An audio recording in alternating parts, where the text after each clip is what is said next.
Hello students, मैं doctor Anupreeta Mishra. आप Anupreeta Mishra electrical engineering के चैनल पर ऑल्टरनेटर का ओपन सर्किट कैरेक्टरिस्टिक्स और शॉर्ट सर्किट कैरेक्टरिस्टिक्स को कैसे यूज़ करते हैं और डिफरेंट इंटरवेंशंस इससे कैसे लेते हैं वो समझने जा रहे हैं, क्योंकि इन्हीं सब का यूज़ आगे जाकर मुझे वोल्टेज रेगुलेशन की जो डिफरेंट मेथडोलॉजीज़ हैं उनमें इनको यूटिलाइज़ करना पड़ेगा।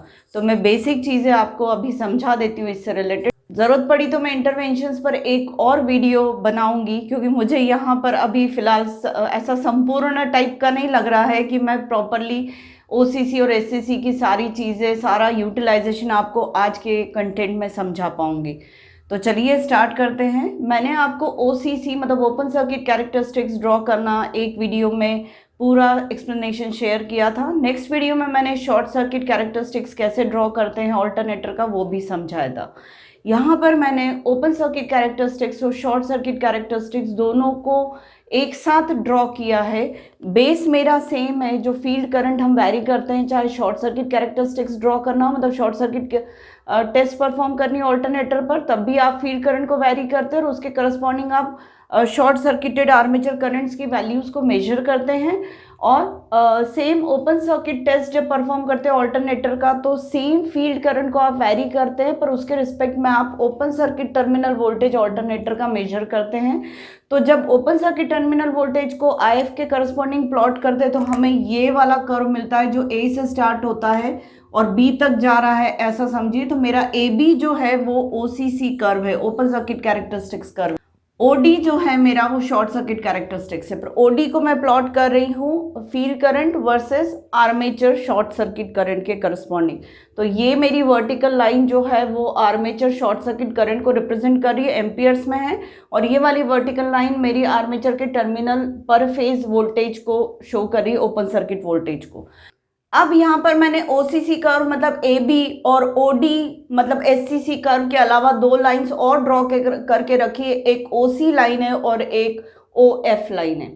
ओसी लाइन क्या रिप्रेजेंट कर रही है, माना कि ये मेरा ऑल्टरनेटर 1 है, इस ऑल्टरनेटर का rated terminal voltage VT rated है, तो इसमें अगर सैचुरेशन नहीं होता इस ऑल्टरनेटर में तो ओपन सर्किट कैरेक्टरिस्टिक्स ने किसको फॉलो किया होता, ओसी को फॉलो किया होता। ओपन सर्किट कैरेक्टरिस्टिक्स कौन सा होता तब ऑल्टरनेटर 1 का, जब सैचुरेशन नहीं हुआ रहता, ओसी होता। और रेटेड टर्मिनल वोल्टेज इस वाले ऑल्टरनेटर का वीटी रेटेड ही होता, पर वो occurrence of VT rated come energy supply मतलब कम फील्ड एक्साइटेशन देकर ही हो जाता। ठीक, अब मेरी ओएफ लाइन क्या रिप्रेजेंट कर रही है, ओएफ लाइन भी एयर गैप लाइन ही है, पर किसकी, दूसरे ऑल्टरनेटर की। कैसा है वो दूसरा ऑल्टरनेटर, वो दूसरा ऑल्टरनेटर ऐसा है कि उसका रेटेड टर्मिनल वोल्टेज इतना ही है वीटी रेटेड, पर उसका अकरेंस हो रहा है ज्यादा फील्ड करंट पर। तो मेरे दो ऑल्टरनेटर है, एक की एयर गैप लाइन ओसी है जो कि मेरे इसी ऑल्टरनेटर की है, और दूसरा एक और ऑल्टरनेटर है जिसमें सैचुरेशन भी नहीं हो रहा है, क्योंकि उसका ओसीसी मुझे कैसा मिल रहा है, स्ट्रेट मिल रहा है, ओएफ स्ट्रेट है, सैचुरेशन भी नहीं हो रहा है, पर साथ में वो ऑल्टरनेटर 2 ऐसा है कि उसका VT rated same terminal voltage rated उतना ही जितना 1 का है, पर वो वीटी रेटेड किस पर अकरेंस हो रहा है, ज्यादा एक्साइटेशन पर हो रहा है, मतलब IF1 पर हो रहा है। सिर्फ इतना, आगे इसकी जरूरत पड़ेगी तो मैं यूटिलाइज करूंगी बेटा। नेक्स्ट ये है कि लास्ट वीडियो में मैंने जब एससीसी समझाया था उस दौरान मैंने शॉर्ट सर्किट कैरेक्टरिस्टिक या शॉर्ट सर्किट टेस्ट परफॉर्म करने के दौरान मैंने इक्विवेलेंट सर्किट बताया था आपको ऑल्टरनेटर का। ये आपका फील्ड सर्किट है, ये आपका पर फेज का आर्मेचर सर्किट है। यहाँ पर शॉर्ट सर्किट हमने आर्मेचर टर्मिनल पर शॉर्ट अप्लाई कर दिया और इस शॉर्ट में से short circuit current ISC flow होने दे रहे। कब, जब हमने फील्ड एक्साइटेशन IF देकर रखा है, और ये IF बहुत छोटा है बेटा, इतना छोटा है क्योंकि कम एफर्ट्स लगा के हमें यहाँ पर मैक्सिमम रेटेड करंट या ज़्यादा शॉर्ट सर्किट करंट मिल सकता है कम एफर्ट्स लगा के, क्योंकि इस सर्किट का अपना इंटरनल इम्पिडेंस कम है, ये इम्पिडेंस कम है ऐसा मैं कहूँगी। क्योंकि लोड लगा रहता तो दो इम्पिडेंसेस होते, अब लोड नहीं लगा है, मतलब इस सर्किट का ओवरऑल इम्पिडेंस कम है, तो यहाँ से कम एफर्ट लगा के हम यहाँ पर ज़्यादा करंट फ्लो करवा सकते हैं, क्योंकि करंट के पाथ में ज़्यादा यहाँ पर रुकावटें नहीं है। आप मेरा लास्ट वीडियो देखिएगा, उसमें समझ में आ जाएगा। तो इस सर्किट जो कि मेरा इक्विवेलेंट सर्किट है शॉर्ट सर्किट टेस्ट के दौरान का ऑल्टरनेटर का, इस सर्किट को देखकर मुझे समझ में आ रहा है यहाँ ओम्स लॉ लगा के ये एक्सप्रेशन मैं अच्छे से लिख सकती हूँ, ठीक है। पर मुझे ये नहीं समझ में आ रहा है ये ईएफ कौन सा लूँ, क्योंकि यहाँ तो अभी इन हालातों का ईएफ ले लूंगी तो ये तो छोटा है बहुत, ये सफिशिएंट है ही नहीं, क्योंकि हम एनर्जी उतनी दे ही नहीं रहे हैं ना कि यहाँ पे ईएफ ज़्यादा प्रोड्यूस हो। यहाँ तो छोटे से ईएफ डेवलप करवा के ही हमारा शॉर्ट सर्किट करंट यहाँ से बड़ा वाला फ्लो हो सकता है, या rated short circuit current flow हो सकता है, या रेटेड आर्मेचर करंट यहाँ से फ्लो हो सकता है। तो फिर मैं ईएफ क्या लूँ, तो वही क्वेश्चन मार्क मैंने लगा दिया कि but what should be EF. इसको समझने के लिए बेटा मैंने अपना बेसिक कॉन्सेप्ट नॉर्टन्स थ्योरम और थेवेनिन्स थ्योरम का लाई हूँ, जो मुझे बहुत अच्छे से समझा पाएगा कि मेरा ZS कैसे इवैल्यूएट होगा, इस ऑल्टरनेटर 1 के लिए मेरा ZS कैसे इवैल्यूएट होना चाहिए। ये बेस मुझे नॉर्टन्स थ्योरम और थेवेनिन्स थ्योरम के बेसिक से क्लियर हो जाएगा। चलिए कैसे, ये मेरा एक सर्किट है, ब्लैक बॉक्स के अंदर ये मेरा पूरा सर्किट है। हाँ, ये सर्किट मेरा किससे बना हुआ है, रोटर फील्ड वाइंडिंग से और आर्मेचर पर फेज सर्किट से। पर इसको एनर्जी सप्लाई किससे दे रहे हैं हम, इनपुटिंग किससे कर रहे हैं हम, फील्ड एक्साइटेशन दे रहे हैं, ठीक है। इस सर्किट का मैं थेवेनिन्स इक्विवेलेंट सर्किट भी बना सकती हूँ और इस सर्किट का मैं नॉर्टन्स इक्विवेलेंट सर्किट भी बना सकती हूँ। ये जो मेरा नेटवर्क है जो बॉक्स के अंदर है, उसके टर्मिनल जो है वो AB है।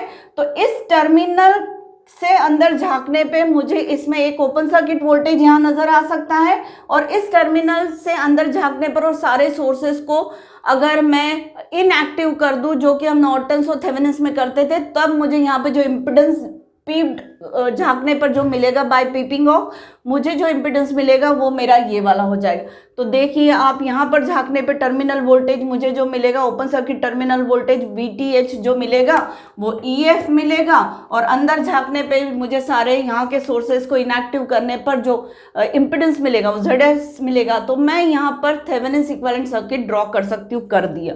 इसी सर्किट को लेकर मैं यहाँ पर अगर शॉर्ट अप्लाई कर दूं और एक करंट फ्लो होने दूं IASC, तो मुझे यहाँ पर इसका नॉर्टन्स इक्विवेलेंट सर्किट मिल जाएगा। नॉर्टन्स इक्विवेलेंट सर्किट में यहाँ पर मुझे नॉर्टन्स करंट लगाना पड़ेगा, और यहाँ पर मुझे जो होगा ZS अंदर झांकने पे जो इम्पिडेंस नजर आ रहा है ZS इंटरनल इम्पिडेंस, वो इसके साथ पैरेलल में देना पड़ेगा। तो ये मेरा नॉर्टन्स इक्विवेलेंट सर्किट हो जाएगा। ये दोनों सर्किट कौन से हालातों में बन रहे, जब हम सेम एक्साइटेशन दे रहे, सेम इनपुटिंग दे रहे, सेम टाइप ऑफ सोर्सेस लगे हुए एनर्जी सोर्सेस, तब मैं ये बना रही हूँ एक बार ये बना रही हूँ, ठीक है। बेस ऑफ नॉर्टन्स और थेवेनिन्स इक्विवेलेंट सर्किट से हमें मालूम है कि रिलेशन जो होता है ZTH is equal to VTH upon I Norton या शॉर्ट सर्किट नॉर्टन करंट, तो वही मैंने यूटिलाइज किया है। मतलब ये ZS कैसे इवैल्यूएट होगा, जब EF और IAC मतलब open circuit terminal voltage divided by short circuit current eight same input,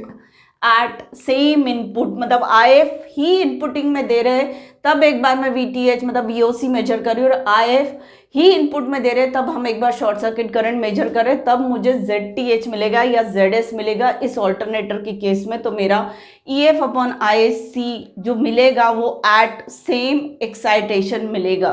तो इसलिए ये मैं कह सकती हूँ कि ये सर्किट मुझे बेस जरूर दे रहा है कि ZS ऐसे फाइंड आउट होगा, पर कैसे फाइंड आउट होगा, किन हालातों में फाइंड आउट होगा, तो वो उन हालातों में फाइंड आउट होगा कि EF भी मुझे मेजर करना है उतने ही एक्साइटेशन पर जितने पर मुझे ISC मेजर करना है। तो एक एक्साइटेशन मैं उठा लेती हूँ IF1 और इसके करस्पॉन्डिंग मैं ले लेती हूँ open circuit terminal voltage, practical open circuit characteristics से इस ऑल्टरनेटर का, और इसी सेम एक्साइटेशन पर मैं उठा लेती हूँ शॉर्ट सर्किट करंट इसी ऑल्टरनेटर का। तो IF1 पर मैं VTH जो लूंगी वो VT रेटेड, क्योंकि अभी ये ले रही हूँ तो VT रेटेड हो गया, और IF1 पर ही मैं IASC1 लेती हूँ। तो मेरा जो सिंक्रोनस इम्पिडेंस होगा इस ऑल्टरनेटर का वो ये हो जाएगा बेटा। और ZS जो है इस तरीके से हम फाइंड आउट कर सकते हैं, पर देखकर समझ में आ रहा है कि ZS कांस्टेंट नहीं होगा बेटा। कांस्टेंट इसलिए नहीं होगा क्योंकि आप देख पा रहे हैं कि सैचुरेशन हो जाता है, प्रैक्टिकल ऑल्टरनेटर में जो है सैचुरेशन हो रहा है। तो पहले तो आपको यहाँ पर जो मिल रहा है वो करस्पॉन्डिंगली जो IF में बदलाव आ रहा है उसके करस्पॉन्डिंग आपको टर्मिनल वोल्टेज में भी, ओपन सर्किट टर्मिनल वोल्टेज में भी बदलाव मिलेंगे। तो इनिशियली इन दोनों के बीच में जो रिलेशन मिलेगा वो कांस्टेंट मिलेगा। तो ZS शुरू में मुझे कांस्टेंट मिलेगा, पर एक बार मशीन जब सैचुरेट होना शुरू हो जाएगी तो आफ्टर सैचुरेशन आपका VTH कहना चाहिए या ओपन सर्किट टर्मिनल वोल्टेज बढ़ेगा नहीं, वो लगभग कांस्टेंट हो जाएगा, पर IF तो आप बढ़ाते चले जा रहे हैं आगे। तो इसके बाद ZS आपका कैसा होना शुरू हो जाएगा, रिड्यूस होना शुरू हो जाएगा बेटा।